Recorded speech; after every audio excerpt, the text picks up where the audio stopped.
Chile சுதந்திர அறிவிப்புக்கு Bernardo ஓஹிகின்ஸ் ஒப்புதல்.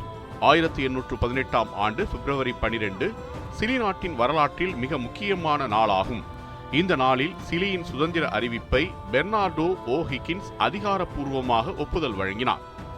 இது ஸ்பெயின் காலனித்துவ ஆட்சியிலிருந்து சிலி முழுமையாக விடுதலை பெறும் முக்கிய கட்டமாக அமைந்தது. பெர்னார்டோ ஓஹிகின்ஸ் சிலியின் சுதந்திர போராட்டத்தின் முக்கிய தலைவராக விளங்கினார். அவர் நாட்டின் தேசிய விடுதலைக்காக உறுதியான தலைமையை காட்டினார். அவரது அரசியல் மற்றும் இராணுவ திறமை சிலி மக்களிடையே நம்பிக்கையை உருவாக்கியது. 19ஆம் நூற்றாண்டின் தொடக்கத்தில் தென் அமெரிக்காவில் ஸ்பெயின் ஆட்சிக்கு எதிரான சுதந்திர இயக்கங்கள் வலுப்பெற்றன. அர்ஜென்டினா, பெரு போன்ற நாடுகளின் விடுதலை போராட்டங்கள் சிலிக்கும் ஊக்கமாக அமைந்தன. இந்த சூழ்நிலையில் சிலி தனது சுதந்திரத்தை உறுதிப்படுத்த முயன்றது. 1818 பிப்ரவரி 12 அன்று வெளியிடப்பட்ட சுதந்திர அறிவிப்பு சிலி இனி ஸ்பெயின் அரசாட்சிக்குள் இல்லை என்பதை உலகிற்கு அறிவித்தது.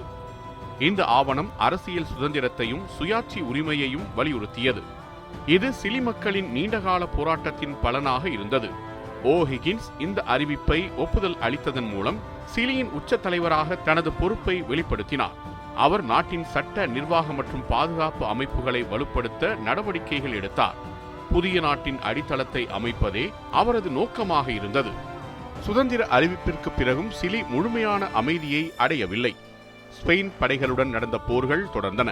1818 ஆண்டின் மைபூக் போரில் கிடைத்த வெற்றி சிலி சுதந்திரத்தை உறுதியாக நிலைநிறுத்தியது. சிலி சுதந்திரம் பெற்றதன் மூலம் தென் அமெரிக்காவில் குடியரசு ஆட்சி வளர்ச்சிக்கு வழி ஏற்பட்டது. ஓஹிகின்ஸ் சமூக சீர்திருத்தங்கள், கல்வி, வளர்ச்சி மற்றும் தேசிய அடையாளத்தை உருவாக்குவதில் கவனம் செலுத்தினார். அவர் சிலி நாட்டின் தந்தை என அழைக்கப்பட்டார்.